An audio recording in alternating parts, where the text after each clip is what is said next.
My neighbor keeps forcing me to babysit for free. I finally put my foot down. How? At first, I wasn't sure if this was just an entitled parent story because I think this woman was just plain crazy. But after reading a few of these, I figured out that crazy and entitled are one and the same. Years ago, this new neighbor of mine, she had recently moved to a house on the next street over, kept trying for the better part of a summer to use me as a free babysitter. It started when her kid, who was a really cute, well-behaved kid, about 7 years old, showed up at my door at 7:15 in the morning. What? By the way, this comes from Nanny Lynn 62 on the r/OK Storytime subreddit. So we were all just waking up and getting around. I told him that my boys weren't ready to play yet and to come back in a few hours. That's when the kid told me his mom had gone to work. This seemed a bit odd to me, so I brought him in and tried to call his mom. This was the time of only landlines. Sure enough, she was gone. So I brought him in and fed him breakfast. He stayed with us for the rest of the day, and he got along well with my two boys, who were 5 and 10. I had only talked to his mom about 2 times, so I had no idea why she would think this was a good idea. When his mom came home, I walked him over so I could talk to her. I told her not to do that again. I told her that I would be willing to watch him on occasion if she asked first, but not every day. Her response was, well, what else do you have to do all day? You can't just give me your children. All right? Even if maybe you're trying to be polite. So, this kind of took me by surprise. I tried to tell her that I work at home on commissions. She rolled her eyes and told me that being an artist isn't a real job. And besides, I was married, so I didn't need to work. I should have pointed out to her that she was married and working, but I felt myself getting angry and I didn't want to argue with her. Just don't do that again, I said to her. You have teenage boys home for the summer. Have them babysit. She frowned at me and said, they work.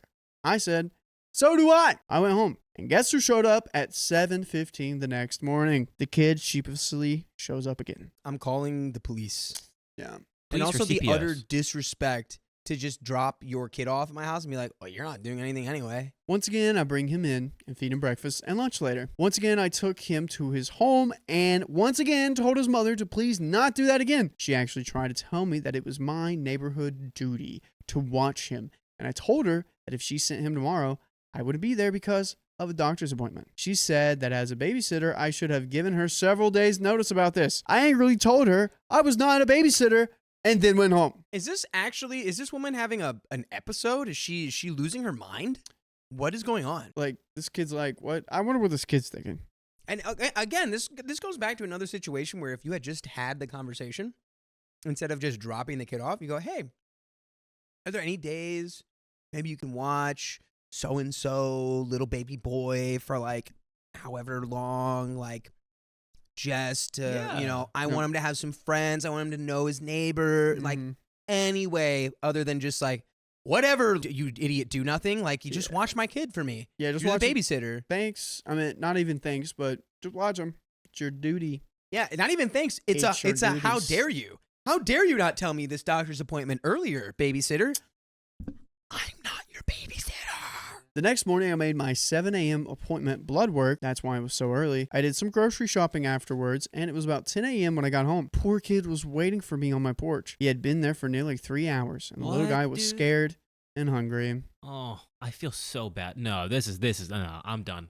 Yeah. I'm done. Police. That night, when I took the kid home, I was angry. I told her how the kid was scared and alone. She actually said that she had told me I hadn't given her enough time to find anyone else, and that his being alone was my fault. I pointed at her and said, I am not a babysitter. Don't send him over again. That night, this woman had her adult nephew call me to scream at me for not being home when his poor aunt dropped her son off. How dare I leave a small child alone like that? I told the nephew that his aunt knew I wasn't home, so it was her that left a child alone. I said that I repeatedly asked his aunt not send the kid over anymore, and I was not a babysitter. His nephew freaked out at me when I said that, and I hung up on his screaming at me. Hey, you know what? You should hang up and call the police. As soon as he called and it said blah, blah, blah, click, beep, boop, pop.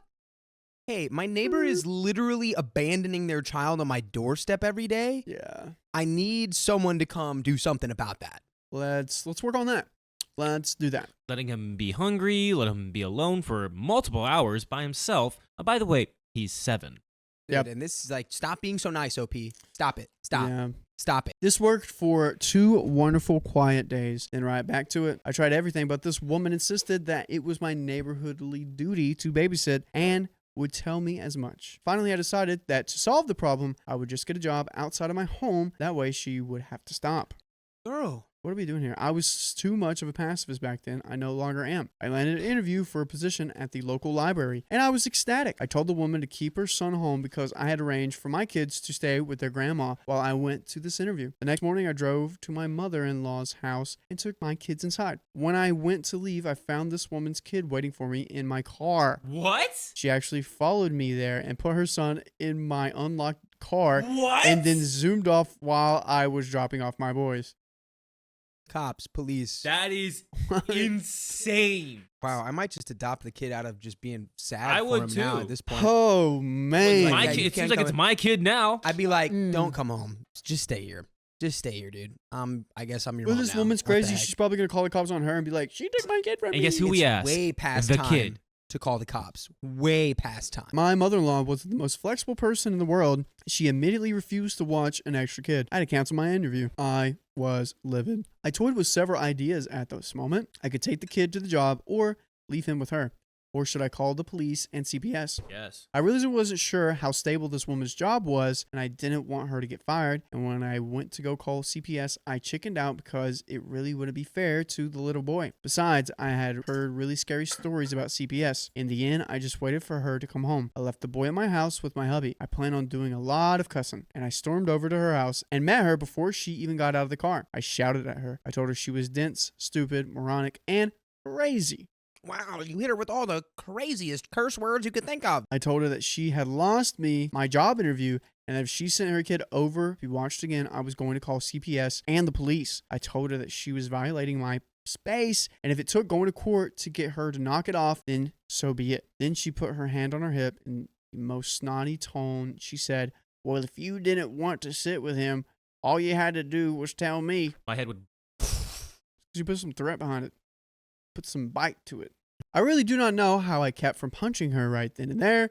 This comment was so sign. I turned on my heels and start stomping home when I saw her husband pulling up. Now, this was the first time I'd ever met her husband. He worked at a job that only allowed him to be home on weekends. I can't blame him. I wouldn't want to be around her either. But when she saw him, she turned tail and ran into her house. He saw that I was upset and asked me what had happened. I told him all of it, especially the incident at my mother-in-law's. Poor man was shocked. He had been told that I was being paid, and he had been giving her money to pay me. Oh. He had no idea all this had been going on, and he was very, very apologetic over the whole thing. In fact, he apologized again to my husband when he came over to pick up his little boy.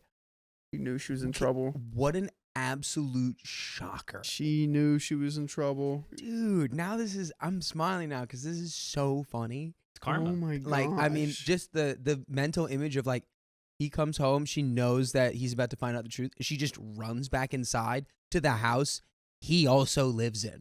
Like, what an absolute buffoon of a person.